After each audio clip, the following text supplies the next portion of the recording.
Welcome to our immigration briefing show. Today, we have a roller coaster of headlines. First up, the U.S. government is sending about 200 California National Guard members to Portland, Oregon, despite a court blocking the move. This has sparked a fierce debate about federal overreach and state sovereignty, with Oregon and California governors promising legal action. It's a tense showdown over protests and the use of military force in civil unrest. Next, we look at how U.S. immigration policies, especially President Trump's proposed $100,000 fee for skilled workers, could unintentionally benefit Canada. With the U.S. making it tougher for foreign talent to enter, Canadian officials see an opportunity to attract highly skilled workers. But Canada needs to act fast, creating clear pathways to permanent residency, or risk losing its brightest minds to the U.S. Finally, chaos continues in American cities like Chicago and Portland, with federal troops and agents deploying to manage protests and unrest. The use of helicopters, tear gas, and door-to-door raids has caused community tensions and legal battles. Governors and local leaders are pushing back, condemning these aggressive tactics and defending their communities' rights. Please continue to follow us for more details. The Toronto Star reports a tense standoff between federal and state authorities over the deployment of National Guard troops to Portland, Oregon, where protests have persisted near an ICE facility. President Trump, citing ongoing unrest, ordered at least 200 California National Guard members to support federal agents, despite a court ruling that temporarily blocked such deployment, citing concerns over the violation of Oregon's sovereignty. Democratic leaders like Oregon Governor Tina Kotek and California Governor Gavin Newsom have vocally opposed this move, condemning it as an abuse of power and vowing to challenge it in court. The situation has escalated as federal agents reportedly used force against protesters, further inflaming tensions, while local officials emphasize the protests are small and peaceful, and that military intervention is unnecessary and harmful to democracy. Australian Broadcasting Corporation highlights the broader political controversy surrounding the deployment, with Oregon's federal judge emphasizing that the small protests do not justify military intervention and warning of potential harm to state sovereignty. Judge Immergut's ruling reflects deep concerns about the militarization of civil protests and the overreach of federal authority, especially given Trump's characterization of Portland as a war zone. Meanwhile, Illinois governor also activated troops under similar circumstances, with President Trump defending these actions as necessary to quell violence, even as local officials and court rulings oppose the use of military force. The situation underscores a growing divide over law enforcement's role in managing protests, with accusations of authoritarian tactics and threats to civil liberties. The Toronto Star and ABC detail how this political crisis intersects with the ongoing debate about the use of military and federal resources in American cities, especially amid protests and unrest. Trump's characterization of cities like Portland and Chicago as plagued by crime has led to a series of controversial troop deployments across multiple cities, often met with legal challenges and local resistance. Meanwhile, the situation in Canada is contrasted by discussions on how to attract skilled workers from the U.S., where new visa fees and restrictive policies threaten to push talent northward. Experts warn that the U.S. moves could backfire, prompting American companies to poach Canadian talent, and emphasize the importance of Canada strengthening pathways to permanent residence to retain top professionals amid the competitive global landscape.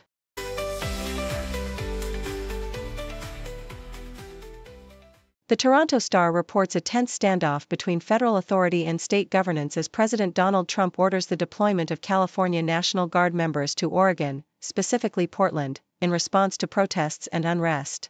This move follows a federal judge's temporary blocking of the deployment, citing concerns over the use of military force against peaceful protests and potential harm to Oregon's sovereignty. Oregon Governor Tina Kotek criticized the action, describing it as an intentional circumvention of the court's ruling and emphasizing that there is no insurrection or threat justifying military intervention. Meanwhile, California Governor Gavin Newsom condemned the deployment as an abuse of power, asserting that the troops had been federalized months earlier over objections and warning that the president was weaponizing the military against American citizens. The situation is further complicated by the arrival of 101 California National Guard members in Oregon without formal communication from federal authorities, raising questions about legality and transparency. The Globe and Mail highlights the broader context of President Trump's aggressive use of federal troops to manage protests in major U.S. cities, including Chicago and Memphis.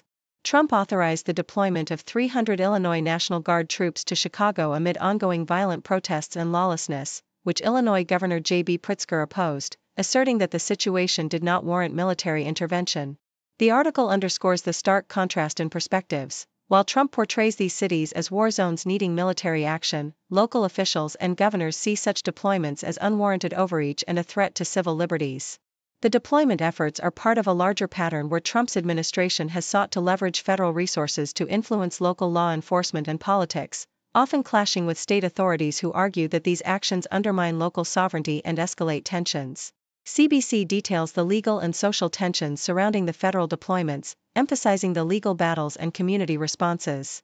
A federal judge in Oregon temporarily blocked the deployment of the Oregon National Guard, citing concerns over the small scale of protests and the risk of infringing on Oregon's sovereignty. Portland's mayor and local officials are actively seeking legal remedies to prevent further military involvement, fearing that such actions could inflame peaceful communities. The article also discusses the use of federal law enforcement in Chicago, where agents have been involved in controversial arrests, tear gas use, and shootings, sparking fears of racial profiling and civil rights violations.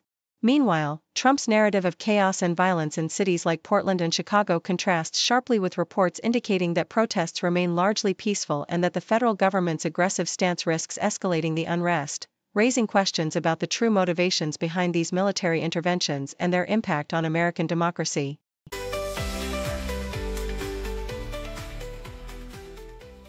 The Associated Press vividly reports how federal immigration agents in Chicago are adopting increasingly aggressive tactics, including helicopter raids, chemical agents, and door-to-door arrests, stirring fears and tensions within local communities.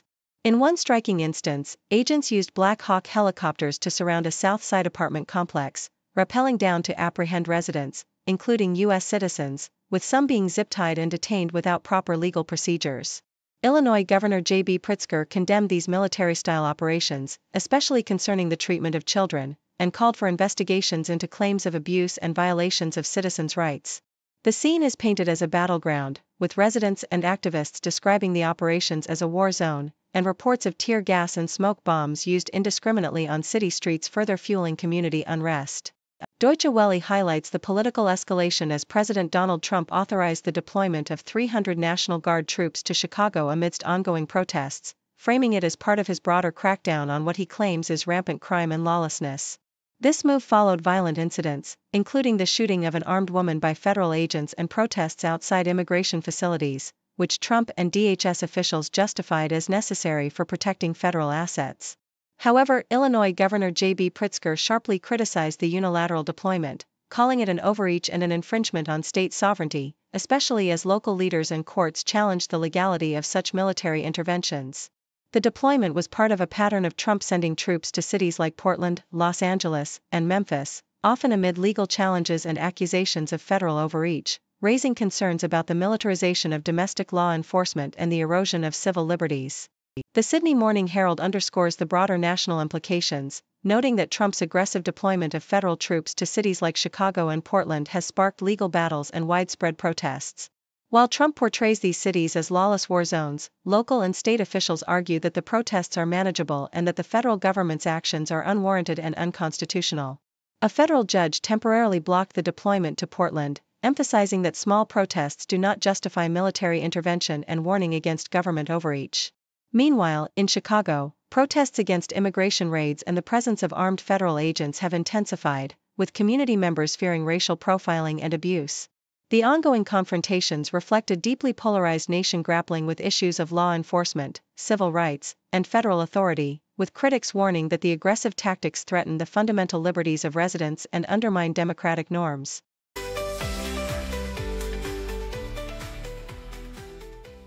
The Toronto Star highlights the remarkable week for Bad Bunny, who not only hosted Saturday Night Live (SNL) for its 51st season opening but also made history by performing entirely in Spanish during the upcoming 2026 Super Bowl halftime show.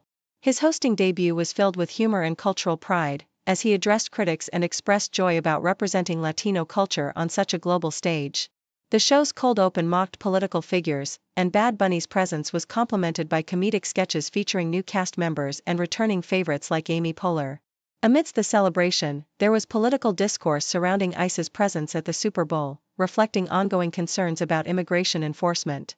Bad Bunny's influence extended beyond entertainment, symbolizing a moment of cultural significance and breaking barriers for Spanish-language performances in mainstream American events.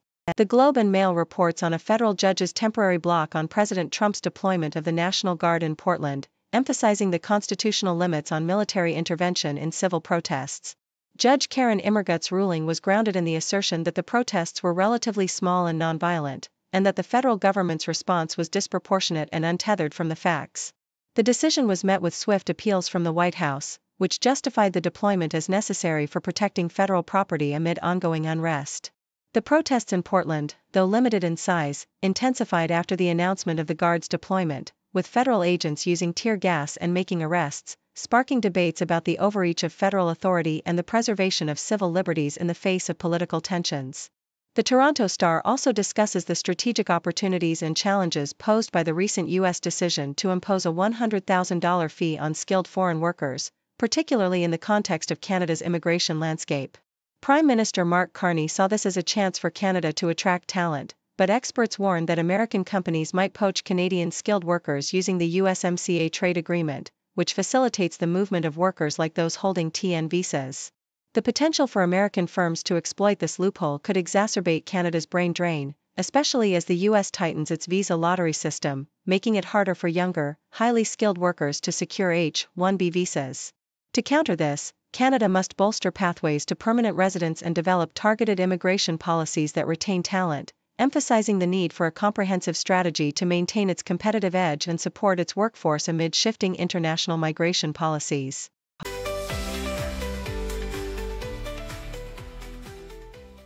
Thank you for tuning in. The content above showcases the latest briefing reports and analytical synopses, thoughtfully curated by the 6Do team. These insights stem from a wide array of reputable media outlets, think tanks, government sources, and specialized experts worldwide. We encourage you to explore these sources for a comprehensive perspective. Keep in mind that while the content may not always align with the official standpoint of 6Do Brief, it's not meant to be taken as absolute directives for decision-making. Comprising seasoned media professionals, learned scholars, and accomplished scientists, the 6Do team embodies a trailblazing, fully independent media entity. To customize 6Do Brief to meet your professional needs, you have the option to subscribe to a diverse array of briefings on our website, 6dobrief.com. Regardless of your location, you can conveniently receive 6Do Brief via email.